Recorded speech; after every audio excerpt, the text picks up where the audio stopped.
తెలుగు శ్రోతలందరికీ నమస్కారం అండి. మన అలనాటి కథలు ఎవర్ గ్రీన్ స్టోరీస్ ఛానల్కి మీ అందరికీ స్వాగతం. మీరా నవల వింటున్నామండి. రచన లక్ష్మి గారు. ఇక ఆలస్యం చేయకుండా మనం కథల్లోకి వెళ్ళిపోదామండి. వీడియో చూసిన వెంటనే లైక్ చేసి షేర్ చేసి తప్పకుండా సబ్స్క్రైబ్ చేసుకోండి. మన ఛానల్ని బెల్ ఐకాన్ యాక్టివేట్ చేసుకోండి. మీరా మనసు బాధపడింది. అరుణ మనసు బాధ పెట్టినందుకు. అదేమిటరుణ, నా గురించి నువ్వు బాధపడతావని నాకు తెలియదు. అందుకే మహా గొప్పగా ఊరుకున్నావు. మొదలంటే మా అమ్మ నీకు తెలియదు. అన్నయ్య వచ్చాక అమ్మని అడిగి ఒక్క కార్డు రాస్తే ఎంత బాగుండేది. ఒక చోట మసిలినా ఒక్క కార్డు రాయటానికి వీల్లేని పరిస్థితుల్లో ఎవరైనా ఉంటారా? నువ్వు అలా రాస్తే నాకు రావటానికి కుదరదే అనుకో. అన్నయ్యకి చెప్పేదాన్ని, వారికి చెప్పేదాన్ని. నీకు ఈ పాటికి మంచి ఉద్యోగం దొరికేది. అన్నయ్య మీద నీకు కోపం పోనట్టుంది. అరుణ, కాఫీ చల్లారిపోతుంది అంది మీరా. నువ్వు కానీ. తప్పనిసరిగా మీరా కప్పుని నోటి దగ్గర ఉంచుకుంది. అరుణకి సావకాశంగా నచ్చజెప్పాలనుకుంది. మధ్యాహ్నం మామూలు టైంకే వచ్చేసింది మీరా. శాంతమ్మ గారు, అరుణ, శేఖరం హాల్లోనే కూర్చున్నారు. భుజం నిండుగా పమిట కప్పుకొని తల వంచుకొని లోపలికెళ్ళిపోతున్న మీరాని రెప్పవాల్చకుండా అలాగే చూస్తుండిపోయింది అరుణ. ఎక్కడికైనా వెడుతున్నప్పుడు తను పమిట భుజం నిండుగా కప్పుకుంటే మీరా ఏమనేది? అబ్బా, ముసలమ్మలా ఆ పమిట కప్పుకోవడం ఏమిటే అని తీసి పారేసేది. నాకది అలవాటైంది అంటే నాకు అలవాట్లేదు. మనిద్దరం కలిసి వెళ్తున్నప్పుడు నువ్వు బుద్ధిమంతురాల్లా పమిట కప్పుకొని వస్తే నీ పక్కన నడుస్తున్న నన్నేమంటారో తెలుసా? ఎవరైనా నా కోసం నువ్వు త్యాగం చెయ్యి, నీకోసం నేనేదైనా త్యాగం చేస్తాను, సరేనా అన్న మీరా. ఆ తర్వాత అరుణ వాళ్ళ మాటల్లో కలుగజేసుకోలేదు. ఇది శేఖరం, శాంతమ్మ గారు కూడా గ్రహించారు. శేఖరం పుస్తకం తీసుకుని చూడసాగాడు. శాంతమ్మ గారికి రవంత కోపం కలిగింది. మీరా గురించి బెంగతో అరుణ ఇలాగే దిగులుగా ఉంటుందేమో, ఇదెక్కడి చోద్యం అని అనుకోకపోలేదు. కానీ మళ్ళీ వెంటనే సర్దుకుందావిడ. తనకే మీరాని చూస్తే ఏదో చెప్పలేని అభిమానం ఏర్పడింది. అలాంటిది అంత స్నేహంగా ఉన్నారాయే. తర్వాత శేఖరం తన గదిలోకి వెళ్ళిపోయాడు. అరుణ పుస్తకం తీసుకొని నామకా వాస్తే తిరిగేస్తోంది. శాంతమ్మ గారు చెప్పిన పలహారం చేసి టీ నీళ్లు పడేసింది. అరుణని ఏం తినాలని ఉందని ఎన్నిసార్లు అడిగినా అరుణ చెప్పలేదు. పైగా తనకేం తినాలని లేదని చెప్పింది. అడిగి ఆవిడకి విసుగొచ్చి తనకి తోచింది చేయమని చెప్పింది. శేఖరం రాలేదు. గదిలోకి తెచ్చిపెట్టమన్నాడు. రాఘవరెడ్డి వచ్చినప్పుడే అతను టిఫిన్ గదిలో తీసుకుంటాడు. అది కూడా అతనే స్వయంగా ఇద్దరికీ తెచ్చుకుంటాడు. తల్లిని తెమ్మనడు. ఒరే, అదసలే దిగులుగా ఉంది. నువ్వు కాస్త పక్కనుంటే నయం. మధ్యాహ్నం భోజనం కూడా సరిగా చేయలేదు. ఇలా అయితే ఎలా? బాధగా విసుగ్గా అందావిడ. అతను తడుముకోకుండా అన్నాడు, నువ్వు ఇద్దరికీ తీసుకురా, నేను అరుణని పిలుచుకొస్తాను అని. ఆవిడ ఇంకేమనటానికి వీలు లేకుండా అక్కడి నుండి వెళ్ళిపోయాడు. శాంతమ్మ గారు మీరాని, శేఖరానికి, అరుణకి టిఫను పళ్ళాలలో తీసుకురమ్మంది. మీరా ఆవిడ చెప్పినట్లే చేసింది. మీరా టిఫన్ తెచ్చి టేబుల్ మీద పెడుతుంటే శేఖరం అరుణని తీసుకొచ్చాడు. గుమ్మం వరకు వచ్చిన శేఖరం గుమ్మం యువతలే ఆగిపోయాడు. ఇందుకా అన్నట్టు అరుణ అన్నగారికేసి చూసింది. శేఖరం చూపులు తిప్పుకున్నాడు. అరుణకి ఏం చెప్పలేదు. పనుంది, నీతో మాట్లాడాలి, రా అని తీసుకొచ్చాడు. శేఖరం తల్లి పలహారం తీసుకొస్తుందని, మీరా గురించి వివరంగా అన్నీ అరుణని అడిగి తెలుసుకోవచ్చని అతను ఊహించాడు. అంతా తారుమారైంది. టిఫిన్ పట్టుకొచ్చిన మీరాని చూస్తుంటే అరుణ ఎప్పట్లా బాధగా ముఖం తిప్పుకుంది. శేఖరం లోపలికొస్తాడేమో తను వెళ్ళిపోదామని 1-2 నిమిషాలు చూసింది మీరా. కానీ అతను వచ్చే జాడ కనిపించలేదు. మీరా ఇలా ఇంకా తిరిగి 2 అడుగులు వేసి ఆగిపోయింది. శేఖరం పక్కకి తప్పుకున్నాడు. మీరా వెళ్ళిపోయింది. శేఖరం లోపలికొచ్చాడు. తల్లి ఏదో అనబోతోంటే తల్లిని వెళ్ళిపోమ్మన్నట్లు సౌజ్ఞ చేశాడు. శాంతమ్మ గారు వెళ్ళిపోయింది. వెనకే అరుణ కూడా వెళ్ళబోయింది. అరుణ, మాట ఇలారా పిలిచాడు శేఖరం. ఏమిటన్నట్లు చూసింది అరుణ. ముందు ఇలా వచ్చి కూర్చో అంటూ తను కుర్చీలో కూర్చుంటూ అన్నాడు. అరుణ మాట్లాడకుండా వచ్చి కూర్చుంది. టిఫిన్ తీసుకుందు అని టిఫిన్ ప్లేటు అరుణ ముందుకు జరిపాడు. అరుణ మాట్లాడలేదు, తీసుకోలేదు. నువ్వు కానీ పొడిగా అంది అరుణ. అలా ఉన్నావేం అందామనుకున్నాడు. నీకు తెలియదా అంటుంది వెంటనే. నచ్చ చెప్తున్నట్టుగా అన్నాడు. అరుణ, మీరాకి చాలా తొందరలోనే మంచి ఉద్యోగం వచ్చేలా చూస్తాను. ఏ ప్రైవేటు కంపెనీల్లోనన్నా దొరక్కపోదు. నువ్విలా దిగులుగా ఉంటే అమ్మ ఎంత బాధపడుతోందో తెలుసా? తన గురించి నువ్విలా దిగులుగా ఉండడం, నువ్వు దిగులుగా ఉన్నావని అమ్మ బాధపడటం మీరాకి ఇష్టంగా ఉంటుందా? నువ్వే ఆలోచించు. అరుణ మాట్లాడలేదు. తన గురించి కూడా నువ్వు ఆలోచించు, అప్పుడు నీకంత అనిపించదు. బాగుందన్నయ్యా. అరుణ నవ్వింది. మీరా గురించి ఆలోచించకపోతే నాకింత బాధెందుకు? నేనంటున్నది అది కాదు అని 2-3 క్షణాలు ఆగి అన్నాడు. అమ్మ మీ స్నేహాన్ని అర్థం చేసుకోగలదు, కానీ నువ్విలా బాధపడుతూ కూర్చోవడం అమ్మ సహించగలదా? మీరా ఇక్కడ చేరిన కొద్ది రోజులకే అమ్మ అభిమానానికి పాత్రురాలైంది.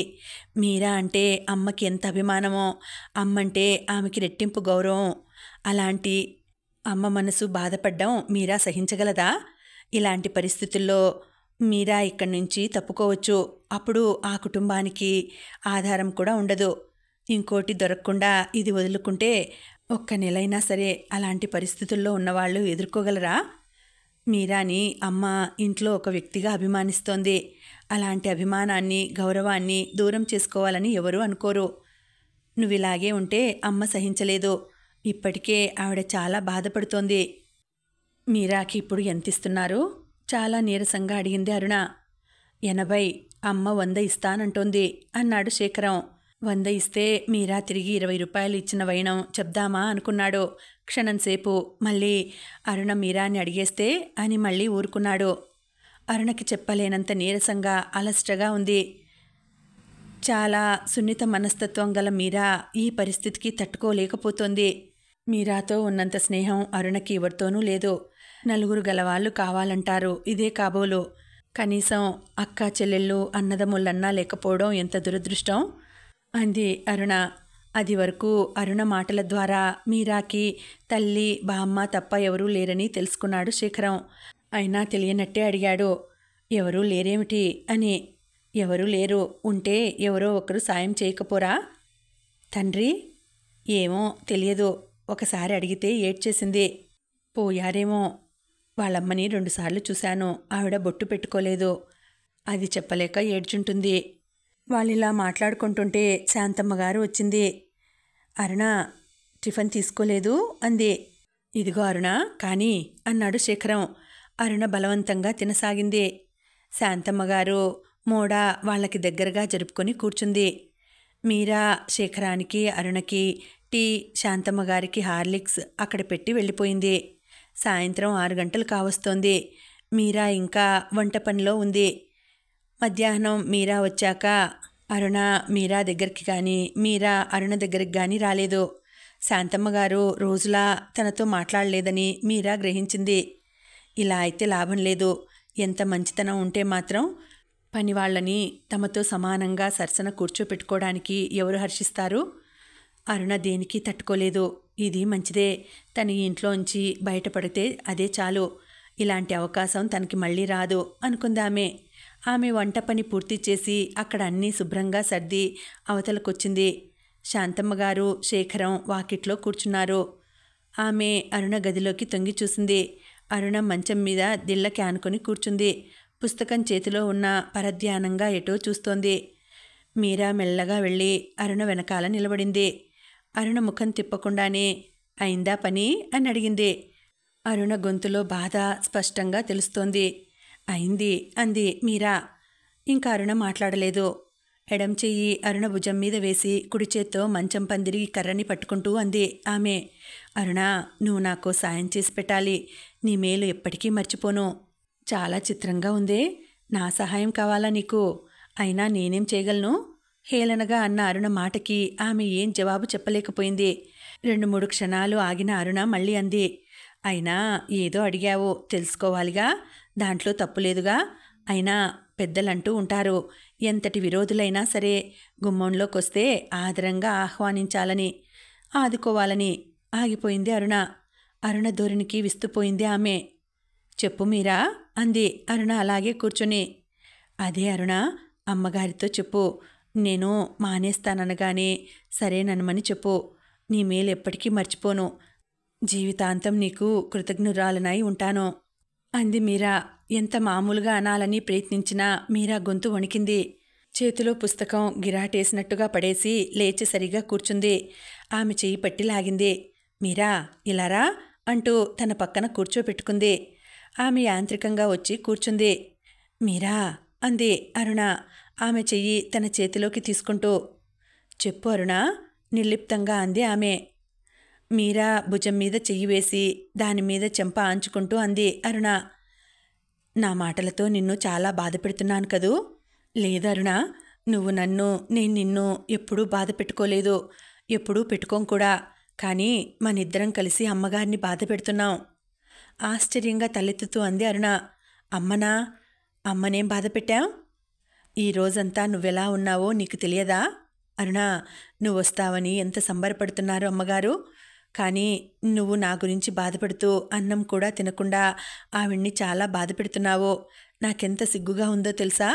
ఆవిడతో మాట్లాడాలంటేనే చచ్చే సిగ్గుగా ఉంది. నువ్వేం చేశావు మధ్య? నా గురించేగా నువ్వు అలా ఉన్నది. క్షణమాగి మళ్ళీ అంది మీరా. అరుణ, నేను అమ్మగారికి చెప్దామనుకుంటున్నాను ఇక్కడ మానేస్తానని. అమ్మగారిని వెంటనే అనమని చెప్పు. అరుణ, ఇక్కడ మానేస్తే ఇక రాననుకో, రోజు 2 పూట్లా వచ్చి చూసి వెడతాను. మనిద్దరం కలిసిమెలిసి తిరగొచ్చు. అప్పుడు నువ్వేమిచ్చినా కాదన్ను. స్వయంగా నువ్వే కాఫీ పలహారాలు తీసుకొద్దువు గాని సరదాగా తిందాం. వారానికోసారి ఇక్కడే భోజనం చేస్తాను. వారానికి 2 రోజులు చేస్తాను. పోనీ మా ఖర్చులు కలిసి వస్తాయి. తెల్లబోయినట్టుగా కళ్ళు వెడల్పు చేసుకుని వింటున్న అరుణ మీరా అంటున్న మాటకి చప్పున తన చేత్తో మీరా నోరు మూసేసింది. అవేం మాటలు మీరా? నేనన్న మాటలు నువ్వు అర్థం చేసుకోలేదు అంది బాధగా. నీ మాటల్ని, నీ అభిమానాన్ని నేను అర్థం చేసుకున్నాను అరుణ. నువ్వే నా పరిస్థితి అర్థం చేసుకోవట్లేదు. అమ్మగారు నన్ను ఎంత అభిమానంగా చూస్తారో నీకు తెలియదు అరుణ. అలాంటి అభిమానాన్ని, ఆప్యాయతని దూరం చేసుకోవాలని ఎవరూ అనుకోరు. మనిద్దరం ఎంత స్నేహితులైతే మాత్రం నీ పక్కనే కూర్చొని నీతో సమానంగా ఉండాలంటే ఒంటి మీద తెలివి ఉన్నవాళ్ళు ఎవరైనా చేస్తారా అరుణ? అంటే? అవును అరుణ, అమ్మగారికి నా మీద మంచి అభిప్రాయం ఏర్పడింది. దాన్ని నేను మాపుకోదలుచుకోలేదు. అమ్మగారు నన్ను కాఫీ తీసుకోమన్నా నాకెంత సిగ్గుగా ఉంటుందో తెలుసా? కొన్ని హద్దులనేవి ఎప్పుడో ఏర్పడినాయి అరుణ. వాటిని అధిగమించి ప్రవర్తిస్తే అసహ్యంగా ఉంటుంది. అయినా అది నా వల్ల కాదు. మనిద్దరం ఈ గదిలో ఉన్నప్పుడే స్నేహితులం. అది నేను మర్చిపోకూడదు. అది నీ వల్ల కాదు. అందుకని. ఇద్దరూ కాసేపు మౌనంగా ఉండిపోయారు. తను చెప్పవలసింది చెప్పేశాను అనుకున్న మీరా మనసు కొంచెం తేలికపడింది. అవును మీరా, నువ్వన్నది నిజమే. అన్నయ్య కూడా ఇందాక నువ్వన్నట్లుగానే అన్నాడు. ఏమిటో మీరా, వంటింట్లోకి రావాలంటేనే నాకేమిటోలా ఉంది. అరుణ కళ్ళు తుడుచుకుంటూ అంది. అరుణ, మొట్టమొదట నువ్వు మానవలసింది ఇది అంటూ అరుణ కళ్ళు తన పమిట కొంగుతో తుడిచింది. అరుణ, నువ్విలాగే ఉంటే అస్సలు నీకు కనపడను. నన్ను చూడగానే ఎంతో సంతోషిస్తావని, ఎన్నో కబుర్లు చెప్తావని, నీ రాక కోసం 1000 కళ్ళతో ఎదురు చూస్తుంటే ఇదేనా, ఇలాగే ఉంటారా? చిరుకోపంగా అంది. హఠాత్తుగా నిన్నిక్కడ చూసి ఎంత ఉక్కిరి బిక్కిరయ్యానని. పోనీలే మీరా, జరిగిన దానికి బాధపడుతూ నిన్ను మరీ బాధ పెడుతున్నానేమో. చా, అవేం మాటలరునా? మధ్యలోనే వారింపుగా అంది మీరా. మీరా, అన్నయ్య నీకు ఏదైనా కంపెనీలోనన్నా మంచి ఉద్యోగం చూస్తానన్నాడు తొందరలోనే. మీ అమ్మగారిని ఒప్పించి శుభ్రంగా ఉద్యోగం చెయ్యి. మీరా మాట్లాడలేదు. అప్పుడే గుర్తొచ్చినట్టుగా అంది అరుణ. అవును మీరా, మీకు తెలుసున్న వాళ్ళెవరూ లేరా? మీ బామ్మగారున్నప్పుడు నీ పెళ్లి ప్రయత్నం ఏమీ చేయలేదా? అరుణ మాటలు పూర్తి కాకుండానే మధ్యలో అంది మీరా. అరుణ, నీకు పుణ్యం ఉంటుంది. పెళ్లి మాట ఎత్తకు. చేసుకున్న వాళ్ళంతా ఏం సుఖపడుతున్నారు? మా అమ్మ ఏం సుఖపడింది? అదేమిటి మీరా అసలు? ఇంకా ఏదో అనబోతున్న అరుణని ఏమీ అననీయలేదు. ప్లీజ్ అరుణ, ఆ సంగతులు ఇంకా వదిలేయి, బంద్ చెయ్యి అంది. 4-5 రోజులు గడిచిపోయాయి. అరుణ వచ్చిన రోజు కన్నా ఈ 4-5 రోజుల్లో కాస్త తేరుకుంది. అయినా కూడా మీరా వంట పనిలో ఉన్నప్పుడు ఆ ఛాయలకే పోదు.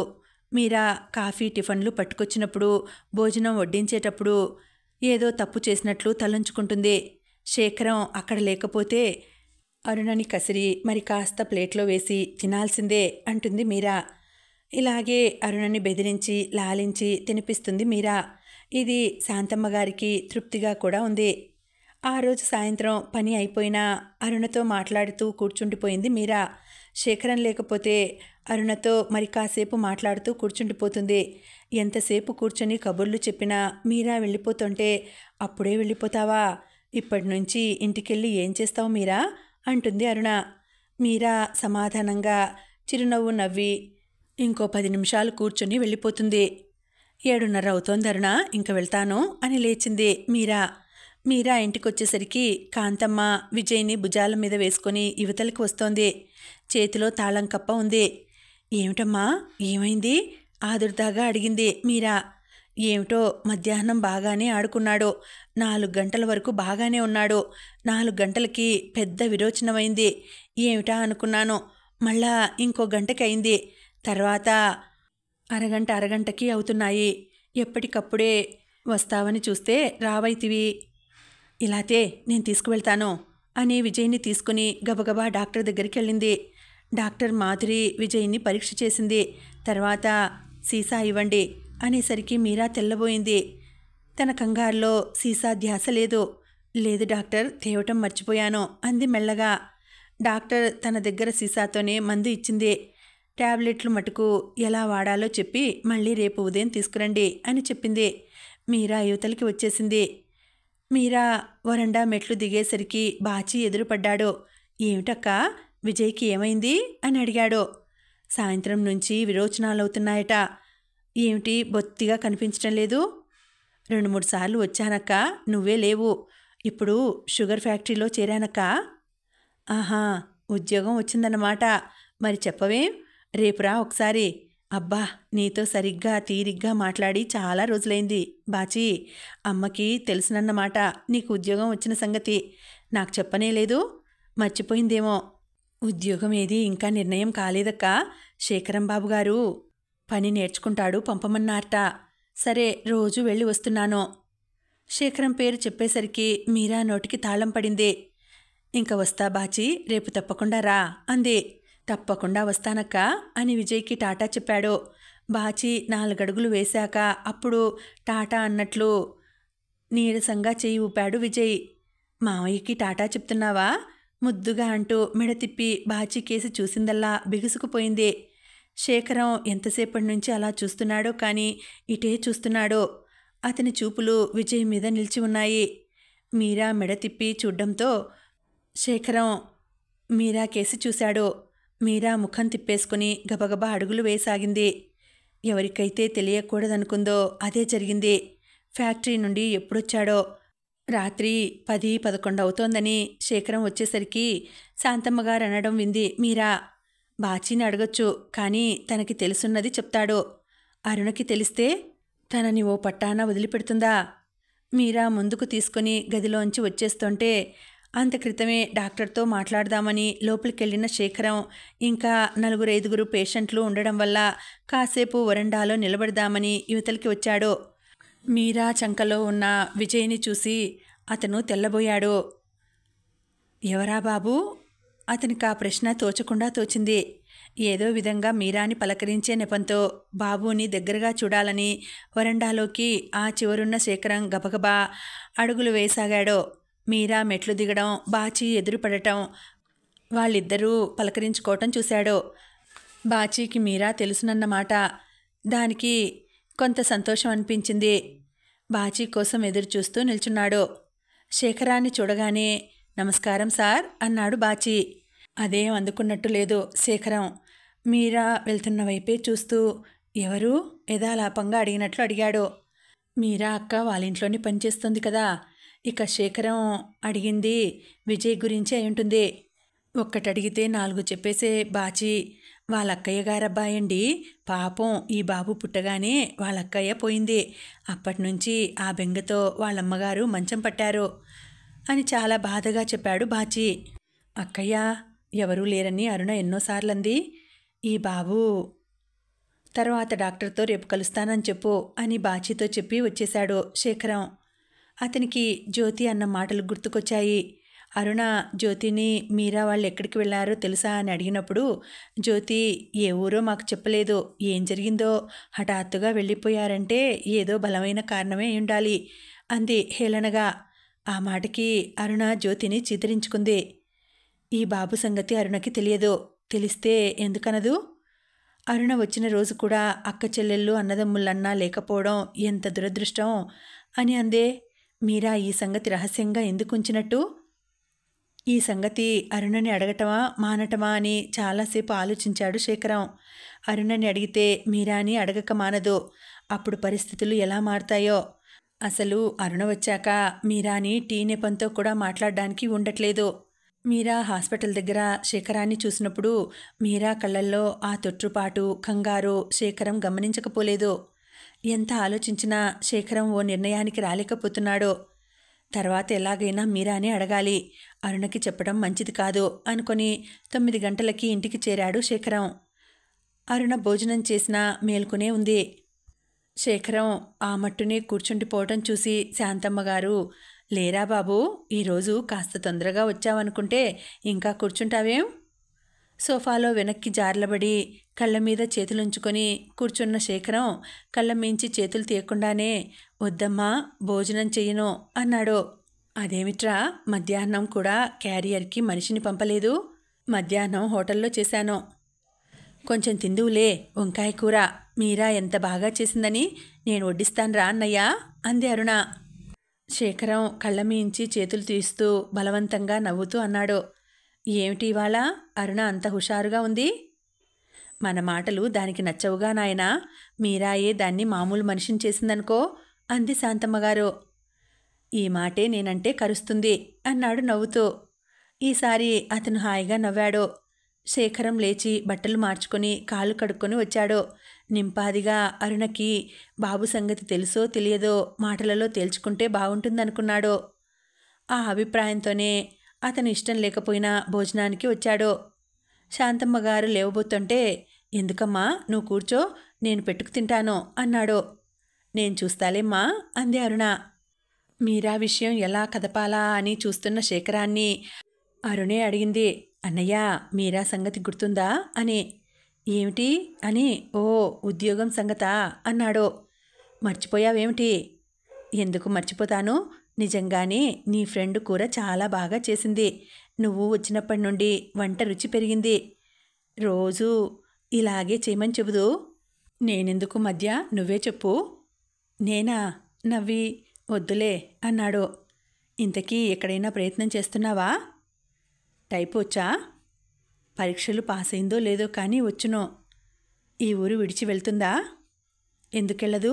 లేకపోతే ఈ ఊళ్ళో ఉద్యోగాలేమున్నాయి? ఎక్కడైనా పోస్టు ఉందేమిటి? బెజవాడలో ఓ కంపెనీలో టైపిస్ట్ కావాలట. మరి వాళ్ళెంతమందో, వెళ్ళడానికి వీలవుతుందా? మీరా వెళ్ళిపోతే వాళ్ళమ్మగారు అందరికీ చేయగలరా? వాళ్ళమ్మగారికి సుస్థి అని చెప్పిందిలే అమ్మా అన్నాడు చారన్నం కలుపుకుంటూ. ఈ దెబ్బతో బాబు సంగతి అరుణకి తెలుసో తెలియదో తేలిపోతుంది అనుకుంటూ. ఎంతమందికి చెయ్యాలి? ఎవరూ లేరు, మీరా వాళ్ళమ్మగారును. ఆవిడ మీరా ఎక్కడికి వెళితే అక్కడికి వెళుతుంది. టైపు పరీక్ష పాస్ అయిందేమో, రేపు అడుగుతానుండు. అప్పుడే ఉద్యోగం మీరాకి దొరికేసినంత సంబరపడిపోయింది అరుణ. అక్కపిల్లలో అత్తపిల్లలో ఉన్నట్లు చెప్పావేమో, అందుకన్నాను. అన్నా మాననా అనుకుంటూ అనేశాడు. ఎవ్వరూ లేరు, అందుకేగా పాపం అంత చదువు చదివి ఇలాంటి పని చేస్తోంది. అదేదో కాస్త గట్టిగా ప్రయత్నం చెయ్యన్నయ్యా ప్రాధేయపడుతున్నట్లుగా అంది. తప్పకుండా అన్నాడు శేఖరం. ఆ రాత్రి అతనికి కంటి మీద కొనుకన్న మాట లేదు, రాలేదు. అనిర్వచనీయమైన భావం అతని హృదయం నిండా పాకి ఉక్కిరి బిక్కిరి చేసింది. మీరా తనని క్షమిస్తుందా? ఈ ఇనుప గోడల్ని ఛేదించడమెలా? బాబు సంగతి అరుణకి తెలవదని తేలిపోయింది. అక్క కొడుకైతే ఇంకా వేరే ఎవరైనా అయితే రహస్యంగా ఎందుకు ఉంచుతుంది? అతనికి ఏ తెల్లవారగట్లో కునుకు పట్టింది. 9 గంటలవుతోంది. శేఖరం స్నానమైంది. కాసేపు తిరిగి వస్తే కానీ మనసు కుదుట పడదనిపించింది శేఖరానికి. బట్టలేసుకొని బయలుదేరాడు. క్రితం రోజు డాక్టర్ని కలవకుండా వచ్చాడు. ఈరోజు కాసేపు కూర్చొని మాట్లాడదామని బయలుదేరాడు. వరండాలో పేషెంట్లు చాలామంది ఉన్నారు. ఇళ్లల్లో మాట్లాడుకున్నట్లే మాట్లాడుకుంటున్నారు గట్టిగా. నర్సు జానకి బయటకొచ్చి ఏమిటా గొడవ కసురుకుంటున్నట్లుగా అంది. జానకి లోపలికెళ్తుంటే గుమ్మంలో ఎదురుపడిన వ్యక్తిని చూసి శేఖరం అలాగే నిలబడిపోయాడు. క్రితం రోజు మీరా తీసుకొచ్చిన బాబు. ఆవిడ మీరా తల్లి అయిండొచ్చు. ఆవిడ జానకిని ఏదో అడిగి ఇవతలికొచ్చేసింది. శేఖరం పక్కనుంచే తలంచుకొని వెళ్ళిపోతోంది. శేఖరం కాంతమ్మ వెనకాలే 4 అడుగులు వేసి ఆగిపోయాడు. విజయ్ని రెప్పవాల్చకుండా అలాగే చూస్తూ నిలబడ్డాడు. అచ్చం మీరాపూలికే బాబు. విజయ్ చేతిలో ఉన్న పర్స్ కింద పడింది. శేఖరం గబగబా 4 అడుగుల్లో వెళ్ళి కింద పడ్డ పర్సు తీసి ఏమండి పర్సు అన్నాడు. కాంతమ్మ ఉలిక్కిపడి వెనక్కి తిరిగింది. పర్సు. విజయ్ మీద నుండి బలవంతంగా చూపులు మళ్లించి ఆమె చేతికి పర్సు అందించాడు. కాంతమ్మ పర్సుని అందుకుని గబగబా వెళ్ళిపోయింది. అది పాత పర్సు, దాంట్లో డబ్బేం లేదు. విజయ్ ఏడుస్తుంటే వాడి చేతిలో పెట్టింది, అలాగే తీసుకొచ్చింది. కాంతమ్మ కనిపించినంతవరకు అలాగే చూస్తూ నిలబడ్డాడు శేఖరం. ఆవిడంత తూలిపోతున్నట్లుగా నడుస్తోంది. మీరా లేకపోవడం వల్ల తప్పనిసరిగా ఆవిడ తీసుకొచ్చిందన్నమాట. ఒక్క అనారోగ్యమే అయితే అలా ఉండదు. మీరా గురించి దిగులు వల్లే అలా అయి ఉంటుంది.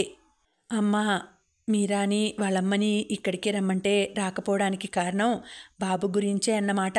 అందుకే తల్లికి తను ఇలాంటి పని చేస్తున్నట్లు తెలియదని వంక పెట్టింది. తనకి తెలియకుండా ఉంటుందా? ఒక్కగానొక్క కూతురు. ఆ కూతురి జీవితం ఇలా అయిందంటే ఆవిడ బాధ చెప్పనక్కర్లేదు. మీరాతో ఎలాగైనా వీలు చూసుకొని అన్ని సంగతులు మాట్లాడాలి. అరుణ వచ్చాక వీలుంటుందనుకుంటే అదేం కనిపించడం లేదు. ఏం మాట్లాడినా మీరా జవాబు చెప్పదు కదా.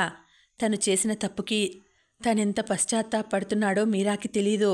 నిండు మనసుతో ఈ చివరి నుంచి చేతులు చాచి మీరాని అందుకోవాలని తానెంత తహతహలాడుతున్నాడో మీరాకి తెలిస్తే. శేఖరం ఇంటి దారి పట్టాడు. అతను వస్తూనే అరుణ కోసం చూశాడు. అరుణ గదిలో కూర్చుని మూర్తికి ఉత్తరం రాస్తోంది. అప్పి కనిపిస్తే అమ్మ ఏం చేస్తోంది అని అడిగాడు. తానం చేస్తున్నారండి అందది. శేఖరం వంటగదిలోకి వచ్చాడు. మీరా కూర తరుగుతోంది. మీరా పిలిచాడు. ఉలిక్కిపడిన మీరా త్రగటం ఆపింది. కానీ తల ఎత్తలేదు. అనలేదు. టీ కావాలి అన్నాడు. సమాధానంగా లేచి నిలబడింది. అది గ్రహించనట్టే అన్నాడు. నాకు టీ కావాలి. వినబడిందా? అసలే ఆమె మనసు ఉడికిపోతోంది. చెవుడు లేదు అంది ఎగదన్నే రోషాన్ని అదిమిపెడుతూ. జవాబు చెప్పకపోతే ఎలా తెలుస్తుంది? మీరా జవాబు చెప్పలేదు. టీకి నీళ్లు పడేసింది. శేఖరం యువతలకి వచ్చేసి మళ్ళీ ఓ 5 నిమిషాల తర్వాత లోపలికొచ్చాడు. ఆమె అప్పుడే టీ టేబుల్ మీద పెడుతోంది.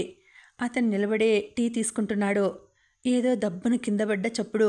ఎవరో గొంతు నొక్కినట్టు మీరా అరుపు. శేఖరం గబగబా వంటగది దగ్గరికి వచ్చేశాడు. వేడివేడి పులుసు గిన్నె కింద పడ్డట్టుంది. కింద పడ్డ పులుసు ఆవిర్లు కక్కుతోంది. ఏమిటి? ఏమైంది? అంటూ అతను లోపలికొచ్చాడు కంగారుగా. మీరా చెంబుడు నీళ్లు కాలు మీద గుమ్మరించుకుంది. మంట భరించలేక. కాలుమీద పడిందా? కంగారుగా మీరా దగ్గరగా వస్తూ అడిగాడు. అరుణ అక్కడికి వచ్చింది. ఏమిటి? ఏమైంది మీరా? అంటూ ఆమె దగ్గరకొచ్చింది. మీరా ఎవరికీ జవాబు చెప్పే పరిస్థితిలో లేదు. కుడిపాదం మీద మరిగే పులుసు పడిపోయింది. ఎలాగో పళ్ళ బిగవన ఓడ్చుకుంటోంది. 2 చేతులతోటి కాలుని గట్టిగా పట్టుకొని పళ్ళు బిగబట్టి కళ్ళు మూసుకుంది. శేఖరం గబగబా వెళ్ళి బర్నాలు తీసుకొచ్చాడు. ఏది? ఏ కాలు? అంటూ ట్యూబ్ నొక్కి వేలుమీదికి ఆయింట్మెంట్ తీశాడు. మీరా పాదం మీదికి పూర్తిగా కుచ్చిళ్ళు కప్పేసి 2 చేతులు అడ్డం పెట్టేసింది. మీరా చేతులు తీయి. అరుణ మీరా దగ్గర నెమ్మదిగా కూర్చుంటూ అంది. మతిపోయిందా? కాలితే నీళ్లు పోయటమే తప్పు, ఇంకా దాచుకోవటమా? శేఖరం కస్సుమన్నట్టుగా అని మీరా చేతుల్ని బలవంతంగా పక్కకు నెట్టి కుచ్చిళ్ళు పక్కకు జరిపి ఆయింట్మెంట్ కాలు మీద రాశాడు. అతను రాయబోతుంటే నేను రాసుకుంటాను అంది ఆమె. ఎలాగో శేఖరం అంత కస్సుమంటే కానీ ఆమె చేతులు తీయలేదు. స్నానమయ్యి శాంతమ్మగారు అక్కడికి వచ్చింది. ఏమిటి? ఏమైంది? కంగారుగా అడుగుతూ దగ్గరగా వచ్చింది. శేఖరం లేచి దూరంగా నిలబడ్డాడు. మీరా కాలికి మందు సరిగ్గా రాయలేదు. ఇది గ్రహించిన శేఖరం, అరుణ మందు సరిగ్గా రాయి అన్నాడు. ఆమె రాయబోతే వద్దని తనే మళ్ళీ రాసుకుంది. మందు రాసుకుని లేచి నిలబడింది మీరా. నిజంగా ఆ మంటతో ప్రాణం పోయేట్టుగా ఉంది. ఒక్క 10 నిమిషాలు వాళ్ళంతా ఇక్కడి నుంచి వెళ్ళిపోతే బావుణ్ణు అనుకుంది మీరా.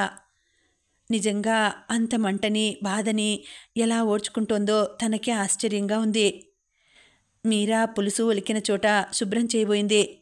మీరా అదెలా ఉండని శాంతమ్మగారు అరుణ ఇద్దరూ ఒకేసారి అన్నారు.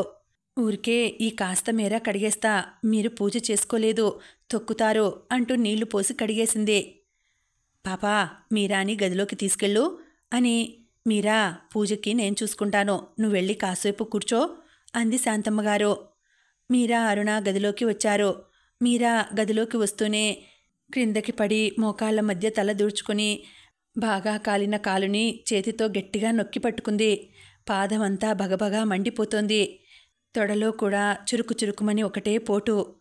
అరుణ మీరా చెయ్యి పట్టుకుని, మీరా మంచం మీద కూర్చో లే ఏడుపు గొంతుతో అంది. వద్దు అరుణ, ఇలాగే బాగుంది, ఉండని. అరుణ ఏడుపు గొంతుని గుర్తించలేదేమో. శేఖరం గుమ్మంలోకి వచ్చి నిలబడ్డాడు. మోకాళ్ల మధ్య తల దూర్చు కూర్చున్న మీరాకేసి బాధగా జాలిగా చూశాడు. మీరా లేచి మంచం మీద పడుకో, నా మాట వినవా బ్రతిమలాడింది అరుణ. కాసేపిలా ఉండని అరుణ, మీరా తలెత్తకుండానే అంది. ఇంకా ఉందండి, కథ కొనసాగుతుంది. మళ్ళీ వచ్చే వీడియోలో తర్వాతి భాగం వినేద్దామండి. అంతవరకు సెలవు. నమస్తే.